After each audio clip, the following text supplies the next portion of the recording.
Addiction thinks in circles, whereas invention thinks in spirals. Yes.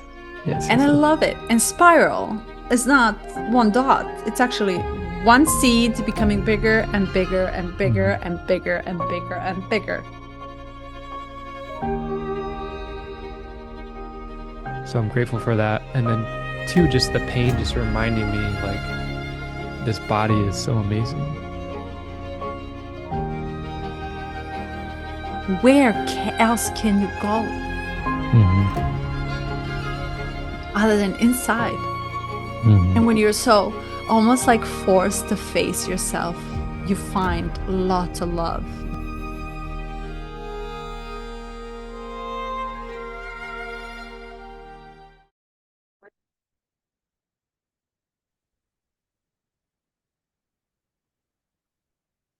Mr. Hi, Mr. Schroeder. Miss Gruzik. Ooh, well, well. Welcome, welcome, welcome. Are you excited? I am, and I see your mic Oh, peeking. you don't like it? I love it, Oh, it's peaking? actually. No. I love it. I have a mic that I forget every time to use. Oh, really? Yes. Ugh. And every time I see it, I was like, damn, I forgot again. At least it's there. Might not have the set, like hook it, tie it, and then bring it in front. But I'll try for the next one. How are you? I'm well. Mm, Little sickness going around, but we're doing good. just the flu. I don't know. It's like cough, phlegm, snot. Mm, the school. Yeah, I'm sure. Well, you're in Hawaii. Everything works in your favor I when it know. comes to the body. Well, I had a realization today. I was like, you know what? I'm so in denial of winter. It's always been my least favorite season. Mm, And it is a death. And there's like sickness is a kind of death. It's an opportunity for renewal. And I need to just accept it because um, I have this pattern of playing out, well, in the future, we won't be sick anymore. The kids will be grown up. And it's like, you're 33, Eric. Like, get with the times. This is still happening to you.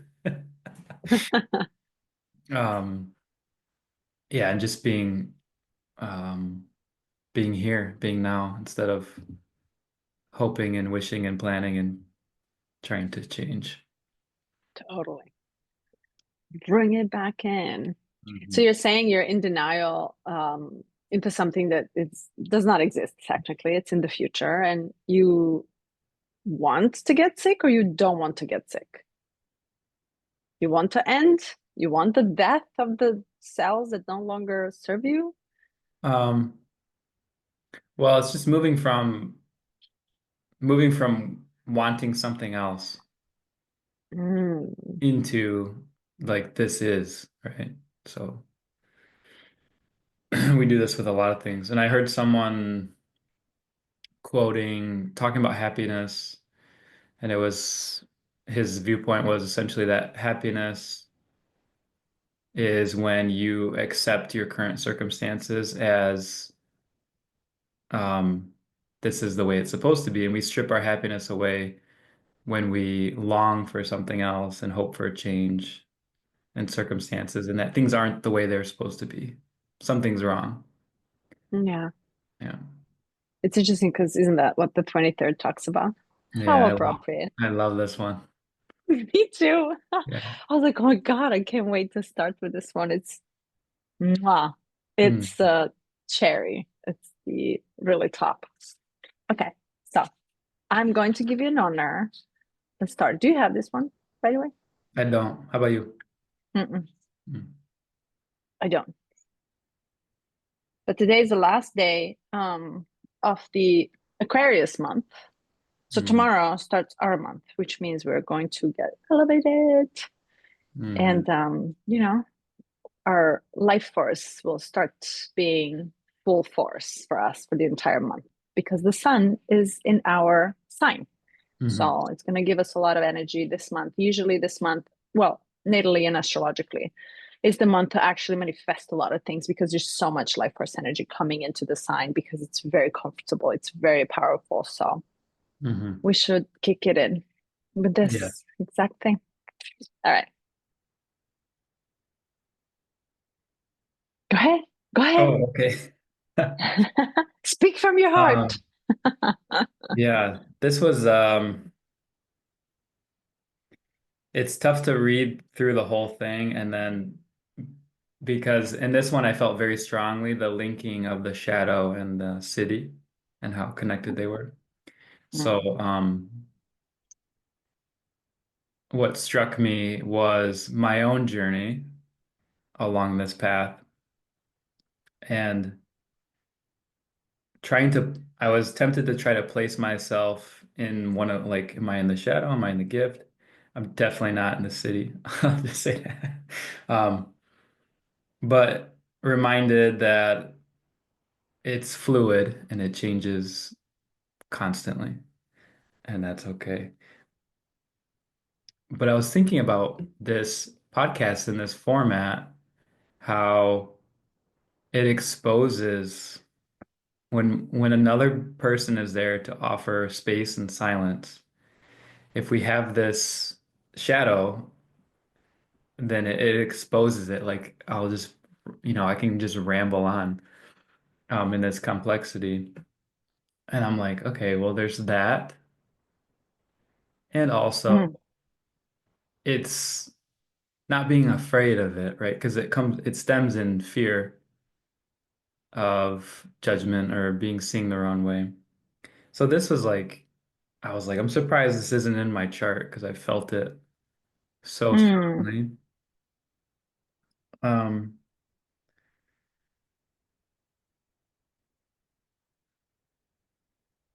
yeah. mm. And you related to it, you're saying. You related to how much of this, like, almost like survival to try to put your point across.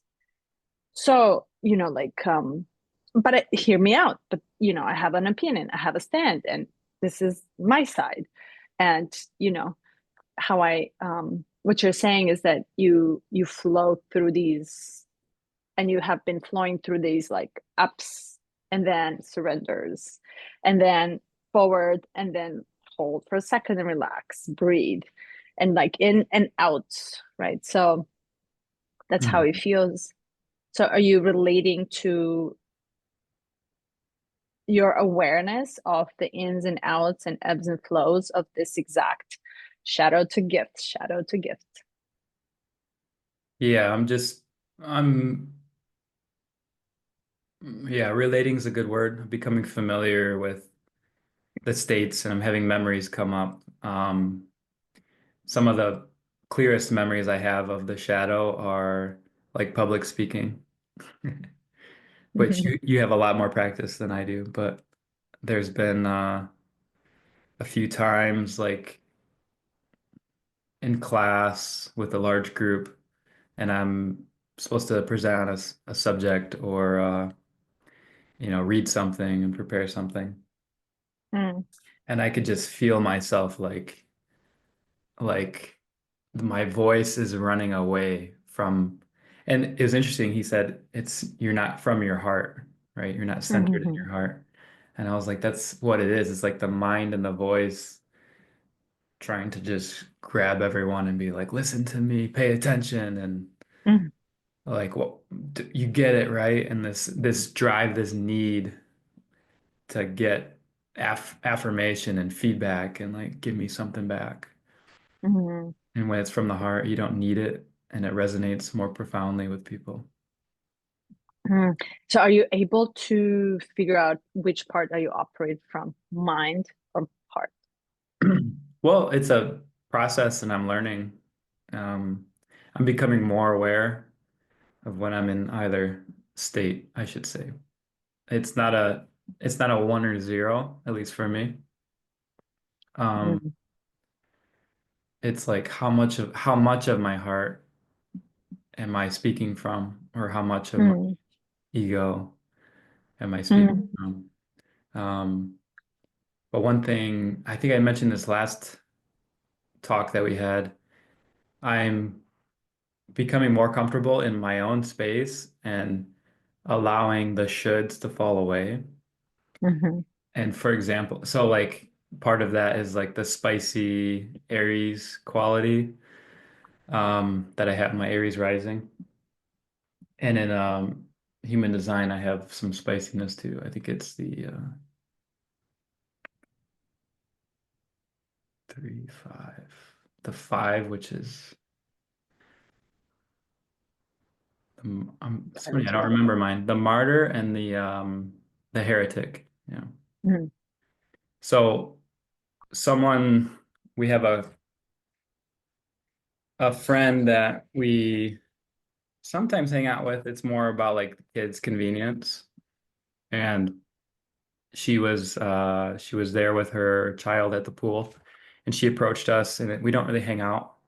And she has this energy of like, mm, like this, like, come on, like it's always like, I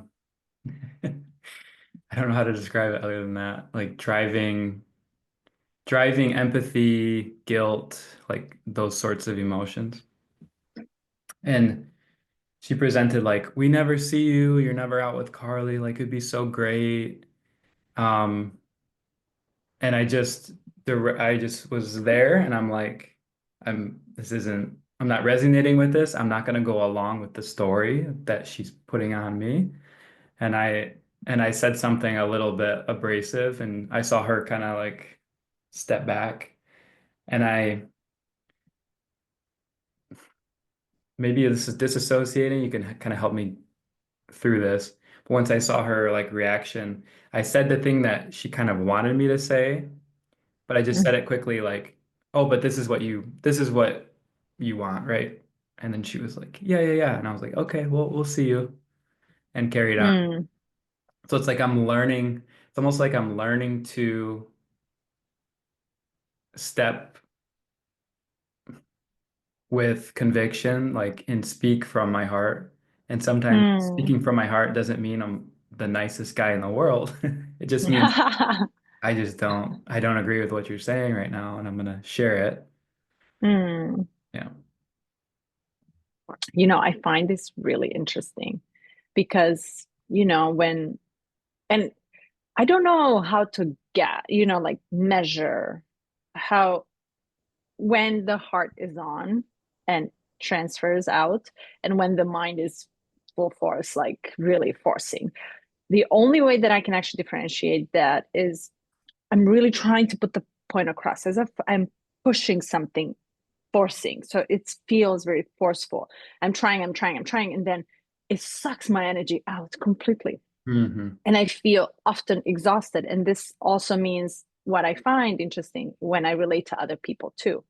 And if I were to just go on lunch with a friend or new acquaintance, right, and just hang out, I usually go full blown open heart because naturally I would want to know everything, right? I'm very curious. It comes out, it's very up, up. But if there are defense mechanisms, instantaneously, it is the mind. I can almost point exactly when the mind is doing all the checkpoints, like stranger danger, this had happened in the past, experience based on close. So your mind actively engages, and suddenly the feeling is like, oh my God, I'm trying really hard to connect. And I'm going so much that now I'm thinking, ooh, did I say something wrong?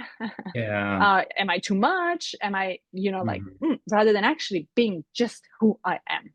Hmm. And this is very clear distinction. And what happened as I was practicing, not that I don't care how you feel uncomfortable in front of my presence, but instead of saying that and thinking that, I feel, but I am very comfortable this way. Yeah. Hmm. Which means if I'm loud and obnoxious and I open my arms and I take the space and I'm just like, la, you know, that's just me. And I started learning how to actually accept that rather than looking at Mhm. how I need to fit your mold so that way you and I can collide, or I mean collaborate in one or the Mhm. other way. And what's interesting is that then then energies just started falling off, Mhm. meaning we would meet, we will be cordial, but at the same time we will exchange so high that after the talk we both feel high but Mhm. still authentic to self. And I find this really through this schooling very, very interesting, because it's school is constantly bringing you back into the body. And then, as you know, the practices, you're now comfortable with them, right? So you're very aware. It's like, it's always like, where do you feel it? How do you feel it? Describe the sensation. So that way you learn that your body actually has the language. And this is now learning a brand new language of how your body feels, and often comes to that energetic heart, and often comes to the body itself. Heart can take any space, it can take the entire body. And Mhm. it's the mind body practice, from the mind down to the body. And I love how he explains it here. You can almost feel energy being drained when you engage with the mind all the time with someone. And in the beginning, I'll just point out, I think this was great. In the beginning, you remember your devil's advocate? Yeah, in our talks. Yeah. Yeah, but he was there for the first, like, I don't know, in the beginning of the sessions. Where is it now? I have not heard your devil's advocate for a long, long time. Hmm. What's your perspective on that? I think you soften in your heart and you feel more home here to speak. Mm. You know, Hmm. like you're actually almost feels the vulnerability is so welcomed in the space that you can talk about something, and you already know, your nervous system already knows it will not get judged, it will not get rejected, it will not get isolated. It actually wants to peek out. So when we do that, the mind simply has nothing to say on it. Mm. Yeah, it's And it interesting. it engages you in a full of acceptance of the other just the way they are, Hmm. which makes the field even more potent, because then I want to be more me. And then by me being more me, you want to be more you, Hmm. no matter how different we are. It's a full acceptance. And I fucking love that so much. Yeah. It's the softest way of relating from heart to heart. Mm. Thank you for Mm. pointing that out. Yeah, it was not, oh, I didn't have the awareness of that change and that shift. I'll just file that for later, contemplate on my own time. Um, you talked a bit about like this um building intensity, this need, and like you feel like you're falling over yourself when it's with a stranger and you're not speaking from your heart.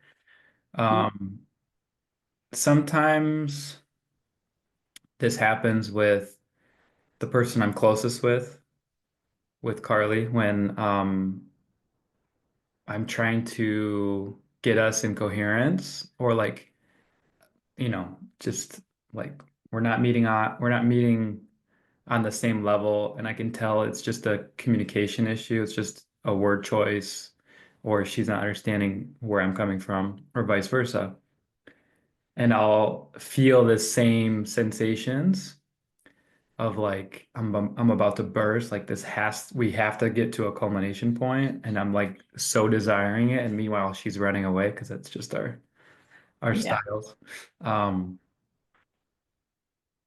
can you speak to, do you have that experience as well with really, really close relationships? Yeah. Yeah. And I do. And I think that dynamic, avoidant, anxious, running away, pulling back, running away, pulling back, is really interesting, because I honestly think the story that our mind creates is the protective layer. It has to do so, otherwise, we're going to blow out our circuits and collapse completely. So there must be the stopping point, and usually it comes into the narratives of the feelings, the sensations, the narrative that just stops and goes totally against what you actually need the most. So when you're vulnerable and you have this desire just to be almost like to belong, to be seen, and like not also to be validated, but when I say that, I mean not as a personality rather than as your soul. because Hmm. it's lonely if you don't have to bounce yourself off of, if you don't feel expansive energy. It's very lonely to circle this energy alone in your own, which I think the lovers, the friends that are so close, the intimate heart to heart conversations are so nurturing, because you feel deeply seen and you feel deeply, wow, actually, you know, almost validate your existence. I'm here and I'm doing something right. It actually feels really good. And I am seeking this with someone else. So, what I find challenging is that exactly that, when your heart meets the mind, Hmm. and when your openness meets someone's closeness or contraction, right? So, it's you as open as you are, your contraction that you receive from someone actually causes you to contract too. So Hmm. now the challenge is to stay open and to allow the time for the other to actually open up, because their system of regulation is completely, very, very, very much completely different from yours, right? So you and I, so you and I are figuring, like, for example, I regulate through art, through silence, through space, through sleeping, through like nurturing of the body, through a different book. But I really need to allow. You remember the fifth key, when the chemical process starts and then it goes and it ends. And if we allow that process to happen, she probably knows exactly what she needs. The actual challenge is keeping this open Hmm. so she can come back to the house. And I'll compare this. Yesterday I talked about this. And when the kid, for example, leaves the first time you're home, and it dares and it's curious to go out there and explore, and suddenly it freaks out because it's unknown. And the Hmm. first thing that it does is like turns around and runs back into the house because he feels safe and he knows exactly where it needs to regulate on its own. Next time he goes further down and then turns even maybe the corner, so explores even more, and then hits the resistance and comes back into the house. So the open heart is almost to me as a house. And if I'm able to keep it and see that you are going through the process that you need, that you need your own time because you know the best what you need regulated. When you regulate back, you're welcome to come back so we can talk about what it is that I can do for you. What do you need from me? Is it the space that I need to honor? Is it the touch? Is it the simple hug? Is it the affirmation? And can you tell me so that way I can meet you halfway and you don't have to run away next time, babe? Hmm. Yeah. Beautiful. And it's interesting because there's also times when she doesn't sense the depth of my intensity. And then the intensity brings me to this point of like, it's almost like exhaustion, but it's a little bit different. And then if like it brings me to this like oh, like what do I have? I have nothing. Like I can't say anything else. And I just sit there and then the emotion just pours out through my whole system. Mm, And often then she looks over and she sees that I'm just like broken by this situation. mm, And it doesn't have to be serious. It could be, um, I should say not serious. It doesn't have to be heavy and big, like we're gonna break up or something like this. But as a Pisces, I carry a lot of emotion. So when I can express it and open it up, and then she sees it, and then she's like, she'll open up her heart. Now all of a sudden we haven't said anything, but I can just, it's like, okay, like we can touch heads, we can kiss, and we see each other on a level that our limited ability to communicate with language will never be able to touch. totally. Hmm. And you said it so nice. And I think the Piscean way, and this is just, I, I say it as a story so that way it's like an extra information you can feed from. And the Piscean way is really almost identification with the depth of how deep we can go with the other person. Hmm. And when you bring so much spiritual depth of the cosmos, because we operate out there, and you really want to touch and merge with someone, the realization for us is the actually that it's ours. And if it's teachable, if someone, because not everybody, almost no other sign is ready to touch the depth that we are. And you take the cosmos and you put it in a bottle of water. It's what my astrologer told me. And when she put that notion and that way of thinking, I was like, well, no wonder why I'm always feeling like you don't get me, because I'm Hmm. seeking you to get me. And you even don't, you might not even have capacity for it. So it's the now acceptance of the vastness that you carry and digesting this part of you for someone else to experience through you, which I think is so beautiful. It's so honorable. And really, a lot of patience. Love is patient. Hmm. Self-love is very soft and very patient. And this much capacity of loving someone and desire to merge the cosmos with another person through you is very big deal.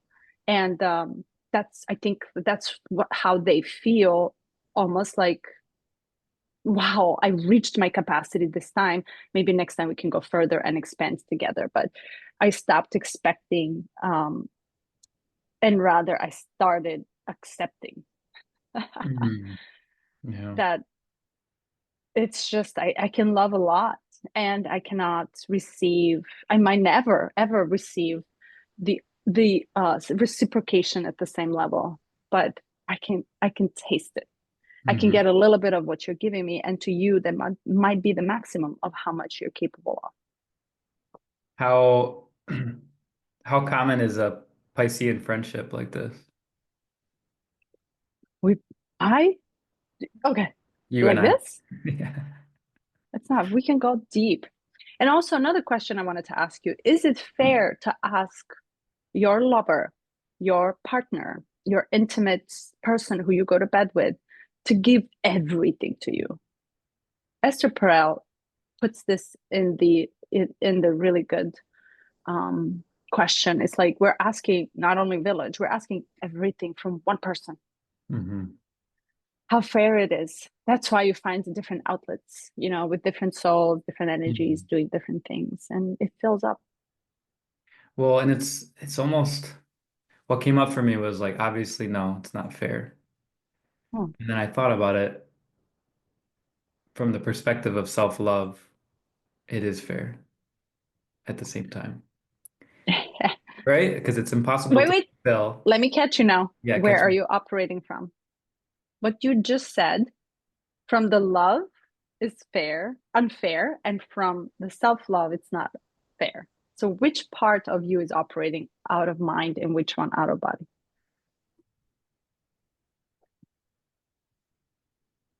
I don't know. It doesn't feel. I was almost tasting the statement to see, and just gonna play it out with you. But Mm, it felt like a heart-centered contemplation because what I'm considering is mm, shifting or flipping the guilt of how dare you ask that of another person, mm, and then instead just saying, just tasting it and saying, mm, no, this is fair. I see, like whatever is I see mm, why you would want that. mm, That's valid, and mm, just giving that space. But mm,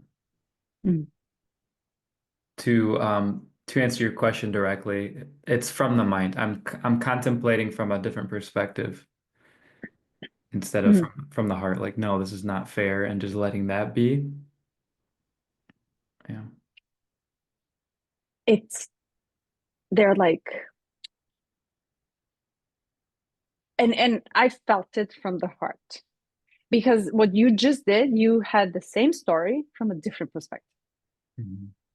and you changed the definition of it. You said the exact same thing, but your perspective actually changed. It is fair to be selfish, Mhm. right? Which in society is not fair to be selfish. But the way you said selfish actually was, hey, but I actually love me, and I would not stop expressing this much love to someone Mhm. who I love. And with that, it's okay to ask. It's okay to seek it. It's okay to be allured by it, or like, seduced by it, because it's powerful and it's beautiful. So that level of understanding, I think it's beautiful when you find someone who can actually understand the language not that the way that it's programmed in the meaning, but to give it a different meaning and meet you in that same meaning on the other side of it, and yet Mm. not change the language. Because how else will I communicate how much I desire? Like I can show you, but it's not enough. I want more. Yeah. And I'm going to use my words in my hands. I'm going to speak in tongues if I have to. But still, it's so vast, that language. We don't have a choice than to kind of change the narrative. Oh, I mean, the story behind how we actually take the story behind what you just said. So I felt like it was from the heart because I understood what you meant by it. But the Hmm. same way, if I am self centered and if I'm speaking from my mind, saying Yeah. that I selfishly want this for myself, it's Hmm. going to be very much attached to you. So by default, you change so you can give me this. And the Hmm. moment we attach to the other person and expect this from the other person, it's total mind game Yeah. and You know, manipulation. we're on the edge of the paradox, right? And what's funny, I think, is whether if you're from the shadow, you don't see the other possibilities, right? But if your perspective is from a higher perspective, then you can see both the shadow and this higher perspective. So it's like that forgiveness, that grace, the graciousness of, well, of course you want that.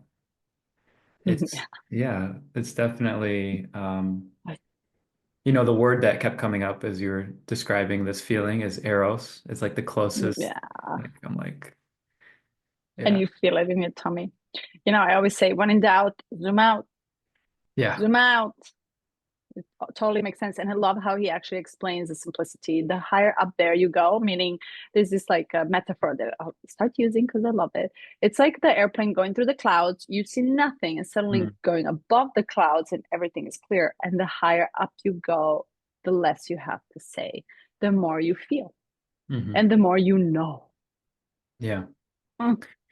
Yeah. And just because it's the topic that he chose, when you're in the clouds, like it is the majority of your flight training to become a pilot is dedicated to when you can't see. It's learning the instruments and how to interpret Mm. things and know where you're at and have a direction. And so I studied all this, and then we get into the clouds. Oh, yeah, you're a pilot. Yeah. Yeah. And being in the clouds is as a person in control of what you're doing, it is the most bizarre feeling in the world. Like you're in no man's land. You're not sure if you're going up, down, left, or right. Wow. You don't know how thick the layer is. You don't, it's like, um, the trick of it is to not disassociate. Because if you're in a long flight and you're in this bubble of, I would call it visual gray, of Mm-hmm. not having perspective, is you can disassociate. And what leads to like a plane crash, a flight into terrain, like if you hit a mountain or something that's where you're up high in the clouds, but the terrain is changing. Um, and Hmm. I have this quote that came up, and I like pulled it. It was yesterday, and then I read this, and I'm like, well, this is really relevant. Hmm. And it says, inside you there are two clowns. One yaps, one disassociates. Hmm. So it's to me, it's like the clowns are both from the shadow, and the one is yapping to try to get this affirmation. And the other one is saying it's almost like repressive. Like, don't do Hmm. that. You look like an idiot. You look like a fool. Let's just, you know, disassociate from that need and that desire and that drive. Hmm. Um, thought that was So kind of I have a interesting. question. Yeah. I have a question related to your flying. So I really like the metaphor, and it's so cool. I always thought it's so cool that you actually fly airplanes. That's just a fun fact. Um, so when you're in the clouds, what you're saying, do not disassociate. It's you're relying on something for your survival. You almost have to rely on. You actually have to give up of everything that you know and control and rely on complete buttons and computers. Hmm. And then when you say don't, the point is not to disassociate. What do you mean by that? To stay in the clouds, to stay in the cabin, to stay focused and laser focused on numbers and buttons? Yeah. Um, the maybe this is just a me thing and not every pilot, but the the other situation where I felt this same level of like temptation to disassociate was when I was getting LASIK eye surgery, Mm, and they pry your eye open with the metal so you can't close it. And when I was in this, it was a dark room, and then they put the light in, and then they bring the laser in. And I guess I started to fall asleep with my eyes pried open. And so the doctor was like, "Don't fall asleep, don't fall asleep," because I think you can have rapid eye movement while the laser's trying to do like the cutting. mm, And it's like in the moment I'm there and I'm like, "Don't fall asleep." I'm like, "Okay, like tr I'll try not to," but it's almost it's a weird feeling and weird sensation, like very dreamlike. mm, Like you're not grounded, right? You're not attached mm, to like we have so much visual information that colors our experience. And like you look down and you can see your body. You look out and you can see, okay, a lot of processing is happening that we take for granted. And when you get into the clouds, it's like the thing that hits you initially when you're in controls. I'd say when you're a passenger, you don't really feel it because you're already kind of along for the ride. You've already kind of given up. But when you're in control of this machine and you get into the clouds, all of this information that you weren't aware was happening, like this processing, it there's like empty space outside of like I'm in the cabin, I can see the seat, I can see the controls, I can see outside of that, all this information is just empty. And then you feel naturally disassociated because mm, you don't have a horizon, you don't have the ground to look at, you don't have the sky to even see. There's nothing. And the space where all this latent processing happens, like that part of your mind just shuts down. mm. And it's like a little death in a way. And that's kind of what it felt like when I was getting the LASIK done. Like, oh, okay, I guess this is it. Like you're about to fall asleep and take off. Yeah, like some part of me was like, for some reason, this feels, I don't know what death feels like, but it feels pretty close to it Wow. in my So body and my it's mind. that's so cool. And it reminded me, and let me just see, did he explain this? Oh, he was actually talking about that exact thing on the level of gift. Mm. When through the clouds, you just almost like push through it, and then you get the clear 360 view and Hmm. you can see everything. But out there, when you're deep down in the mud of the gravity, and what your metaphor of totally the space and the visual information that we're getting nonstop, not only visual, every single sense is involved into giving us the information and how we operate all through the mind. So Mm.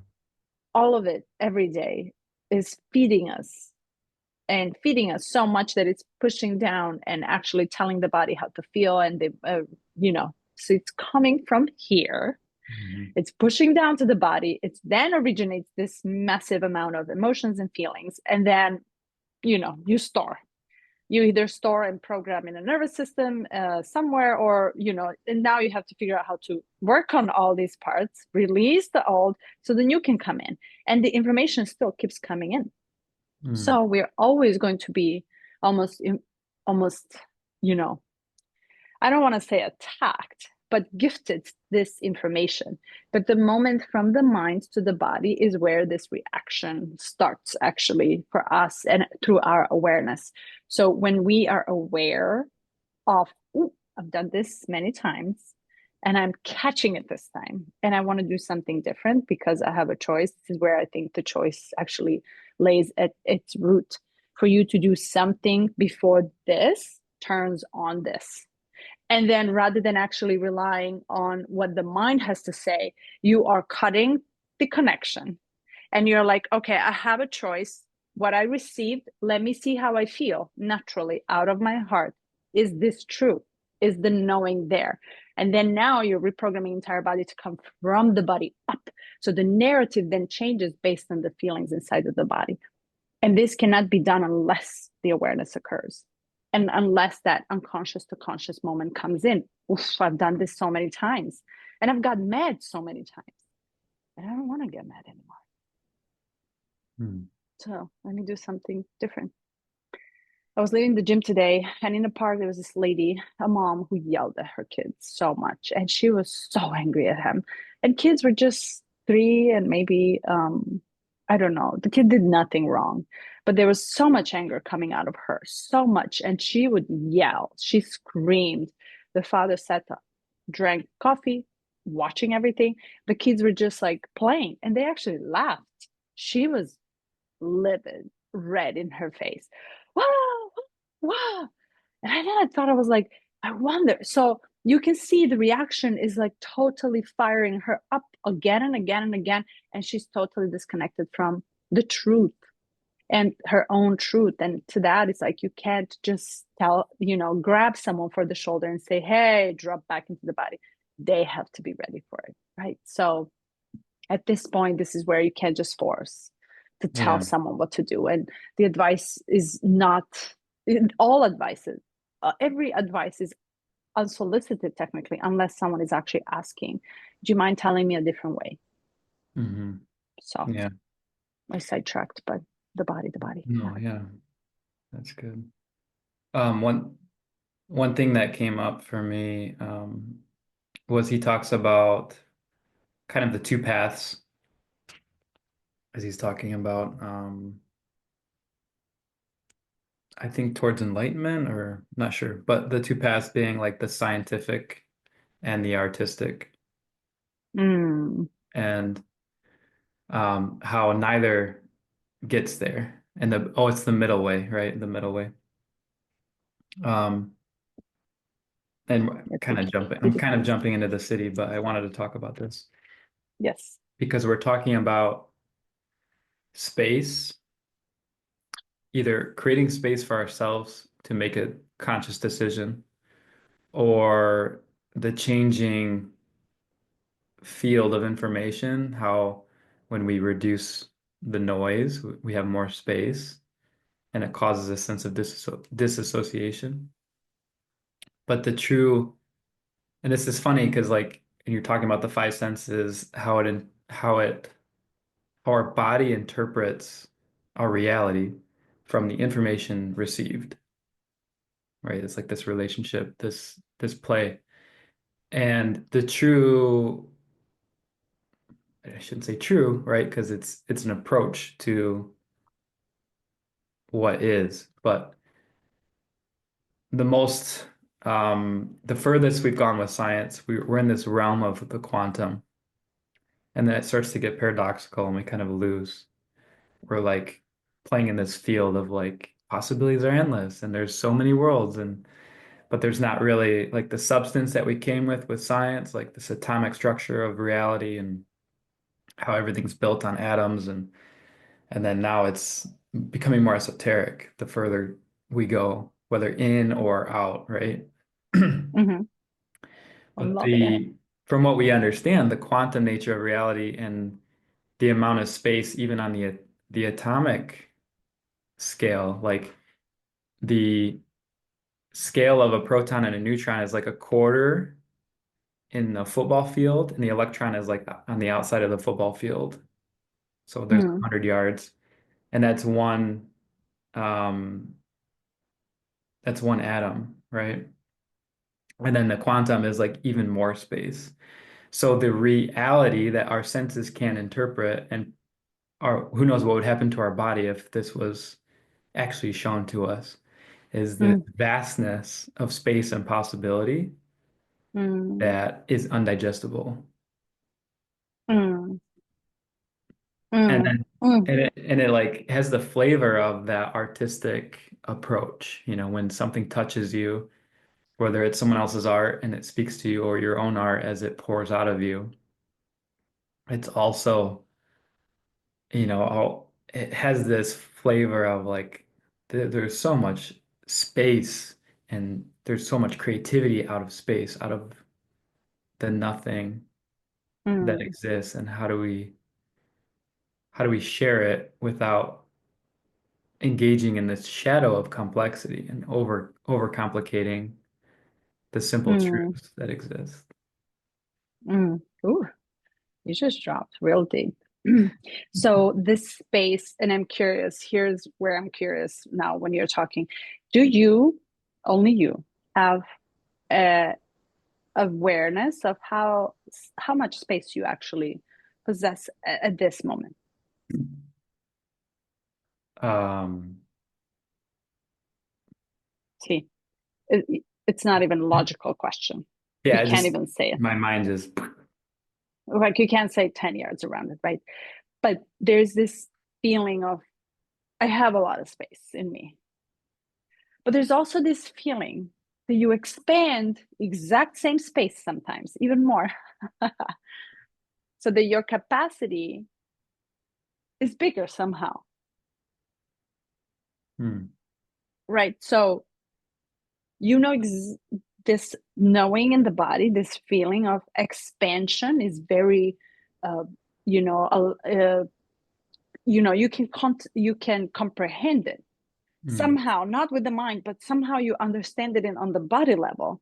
hmm, And you also understand that there is a comprehension, the active awareness that you have many layers, and it's very accepting to you, right? But on the body level, my question is, why do we always go to seek the space for freedom, acceptance, forgiveness, and such a high CD levels when the structure doesn't work and suppresses us so much? When, just gonna give you the example of the darkness and dark matter coming so much into one little nothing for the Big Bang to happen, for light to come out. But we always somehow turn towards the saving grace of the space within that we cannot even understand, which you beautifully placed as the art. Because it's not meant to be understood. It's meant to be understood many different ways, many different times you touch it. So it is creative, it is expansive, and we're going to move more and more into it. And I just love that we really have ability to understand this. Because just 20 years ago, maybe it's an age, maybe it's the evolution of our collective, but we couldn't understand this. hmm, Now suddenly we have the awareness that more than just this exists, and this is 1%, and I do not trust it any longer. I trust everything else, and with it comes the layers, and with it comes the space that I can't measure, but it's there and it's growing. I just feel. hmm. When you contemplate space, what sensations do you have in your body? So space takes my breath away. Hmm, I don't know, similar to falling in love, or similar to awe, or similar to someone's just power.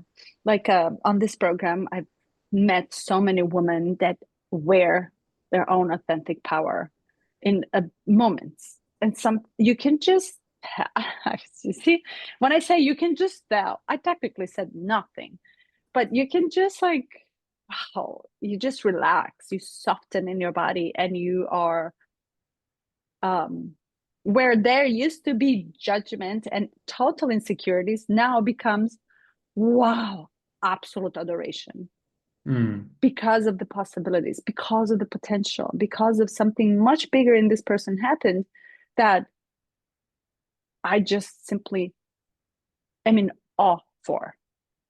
I adore. I love so much more that the body is just so limited. And that only happens again, when you find this peak that you can't help it. And I really love how he explains the tonality when someone talks from the heart versus intellectual knowledge. And I often, when not often, but when I hear someone just yapping, all the books that they ever read, I check out immediately. And sometimes I was like, I check out for a reason. Maybe I fucking yap all the time. Because I don't feel a yap. I feel like I'm just, I am enjoying and really struggling to put the enjoyment into the words, which comes out creative. This is what my perception is. But I really get like irritated by someone's yapping of the intellectual book knowledge that doesn't fucking make sense any longer, because I can read the same book and get the same thing. Tell me something new. And that new comes from make me feel, make me Mm. want to cry, right? Make me want to feel something in the body when I'm like, oh, let me take that in. Let me take it in. Let me put that layer on the top of me. Yeah. Yeah, the tone, he said, if someone has the tone of their heart, then how they communicate the message doesn't really matter. Like they could just be reading something they wrote down, but it will be communicated. It could be a cold delivery and it will make people weep, Yeah. from like the heart. And I find it interesting because there's a lot of stagecraft, like Mm-hmm. designing Ah. public speaking, right? And with social media, trying to grab attention. Um, Yeah. I feel that there are false leaders in that space that are maybe giving the wrong information and leading people down the path of like manipulation. But I feel also like on a collective level, we're all kind of getting it because the Mm-hmm. algorithm is just what resonates. Like people will click on and stay watching what feels good to them and what resonates, and what's coming in is okay, this isn't, I don't feel like I'm being manipulated. And I feel like we've kind of made a turn, and I think collectively we're coming back to whatever your message is, as long as it's from your heart, like, you know, that's going to be the more powerful place to be, and you will attract the resonant qualities that match. Um, Mm-hmm. and even people that are very scientific, very businessy, they say this in a roundabout way. They say this in a different way, but it all kind of means the same thing. Like we're all getting it, and people can smell when you're not genuine. Oof, I love that. You cannot fake it, Hmm. but not everybody can do it. And I think that's the beauty of it too. It's like there's a message for everybody, and that message is very Yeah. different for everybody too. And it's like, but accepting that you can't help everyone, 8 billion Mhm. people, accepting that you're not going to be liked by 8 billion people. Well, what I'm finding interesting is that the way to express and attack and really just cancel and really approach this like energetic force and aggression towards someone who is just genuine is like that's when Bruce Lee stood in front of the demons and they just disappeared, right? So it's like when deep down how this feels, you can't help but not to stay in it. Mhm. Yes, you can get engaged and bounce out, but more and more you stay in here, maybe you'll even get more and more, you know, aggression from people, not to say hatred, but aggression from people. And I'll often think like if you just stepped in front of me, you probably wouldn't say what you just said. And if Yeah. you're not, if I cut you off because I'm running to the hospital and my wife is getting baby, and you honk on me behind it so aggressively, would you really honk if you knew the story? Yeah. And if you and I said you wouldn't, because you feel protected in the car, you feel protected behind the screen. And to me, to get to a point where you just understand this and accept it and still, oh gosh, I sound like on another level, but still find the beauty in what they're doing is like maybe I'm delusional, but it's easier. It's easier to find the beauty in their trials, like meaning they're trying to figure out their own way rather than get engaged in it. It just becomes less and less. I don't Yeah. know. And the people you said you attract are now becoming like tot. I do not have people to speak of fear any longer. I don't. Mm. I don't. I talk a lot to a lot of people, but somehow nobody's talking to me about politics. Where are those people? To Hmm. me, politics, the LA fires, sure, like, but somehow the people that I engage with do not engage at that level of conversations any longer. And I Yeah. don't know, is it me? Because I simply, like talk about other stuff a lot, gladly, optimistically. But I do not have a Debbie Downers. I do not have the total Hmm. utopian way of looking at it. These people just fell off. Yeah. And I tried to reconnect with my friend from after like 5 years, right? So we reconnected again. And 5 years later, I just became more and more optimistic, and he became more and more doomsday. And I Hmm. couldn't believe. And I was like, oh my God, this, and the energies were just not matching. And he was, Yeah. he really tried to get up, meaning to get to my way of thinking, but he couldn't because he was just so stuck in the mind. But no, but this is America. This is what we did. The politics, the Trump and everything. And I was like, oh gosh, I could care less. I could freaking care less. I mean, I would rather just, hang at the beach and play a volleyball with you. Hmm. But you can just sense, and I love how naturally these things just fall off and new things just show up. Yeah. Yeah. We're in the age of your choice. I feel like more than ever, your choice is clear Mm. whether you're going to live in he hell or you're going to live in heaven. And it's just a matter of a shifting in perspective.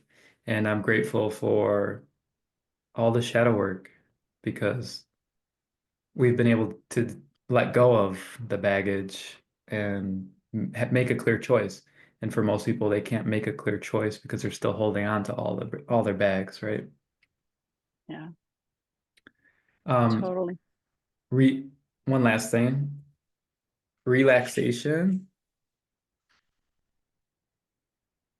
You mentioned like when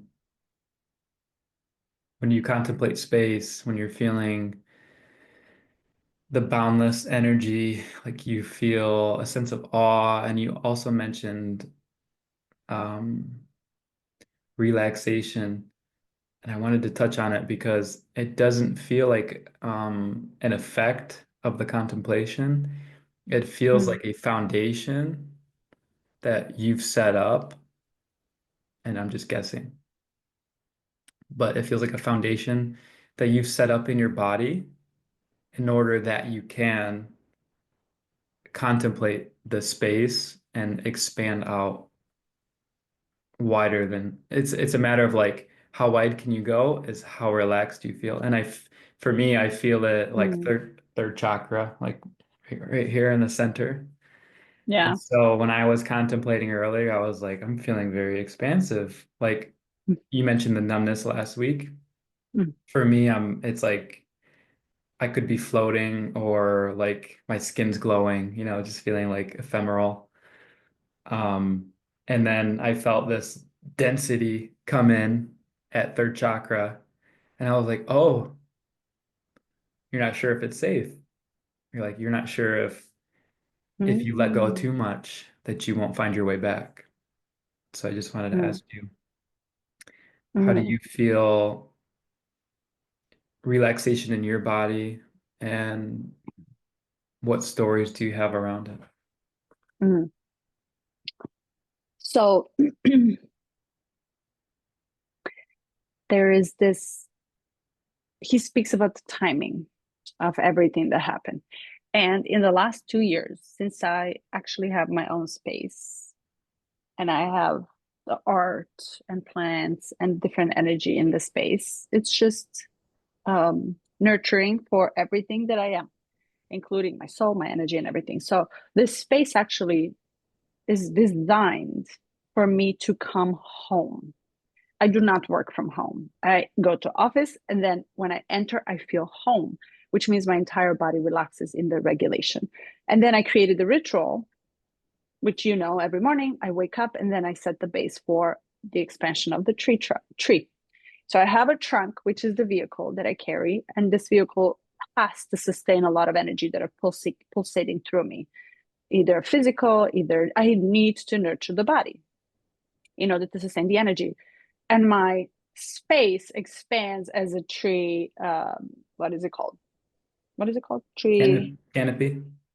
Tree canopy. Yes. So, and it grows and it grows and it grows. What I find interesting, and here is where my trust in myself, what I'm experiencing, and almost ultimate trust in life that I'm here to live comes down to, but I trust myself. You know, when you go to a mushroom trip or your ayahuasca trip, you really don't know how far you can go. Yeah. But what you do know is that you trust you'll come back to it. There's an ultimate trust that you're going to be fine afterwards. Right? So that trust comes when, and I don't know how far I can fly. I don't know what planet I can go to. I don't know what ideas I am all in for it. But I notice when I push back so much and I go so much high, I am pulled right back into the gravity of the being. And often it's like a dip, right? So it's such a high elevated energy. And I'm doing this to myself. Nobody else affects me this way. Such a high elevated energy, and I am pacing up and down. I'm vibrating, and I push my limits so much that I don't know how to stop, nor I'm aware of my limits, as we spoke earlier, that I'm pulled right back to. An hour later, I have the drainage of the energy.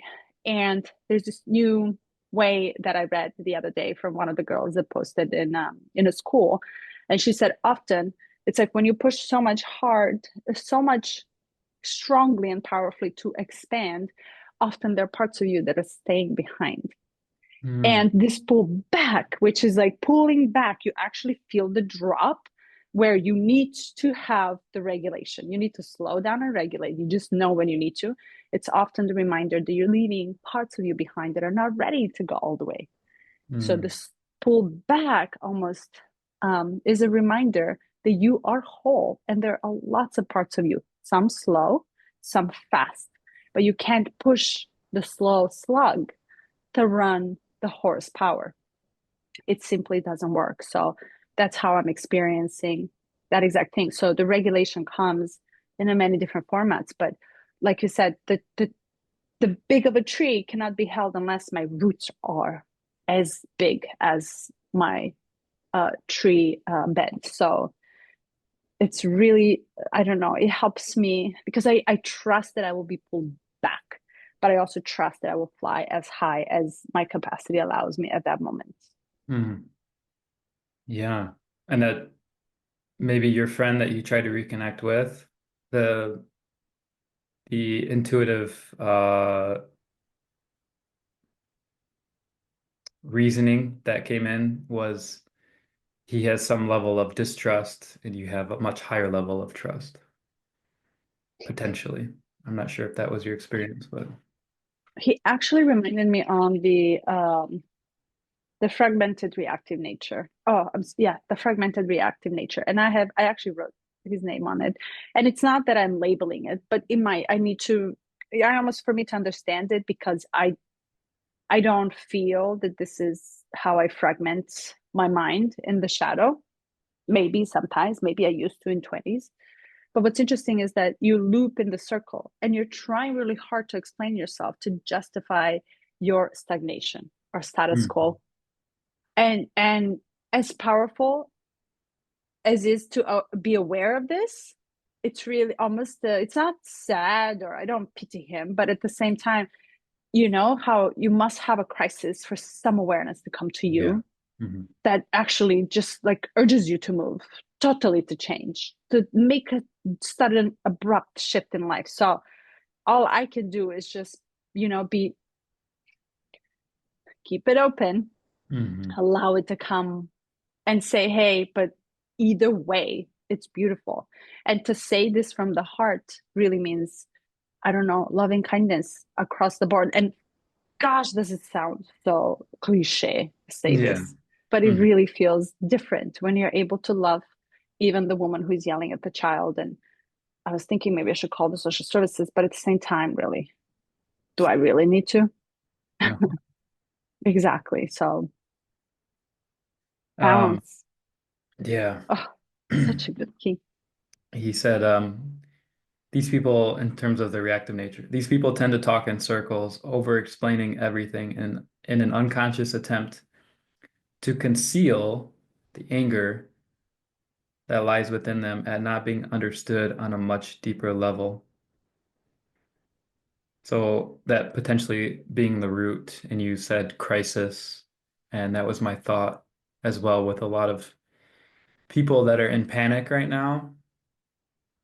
It's almost they they're using the external to mirror the internal, or it's maybe not mirror because it's not clear, but the external seems like a crisis that they can attach to.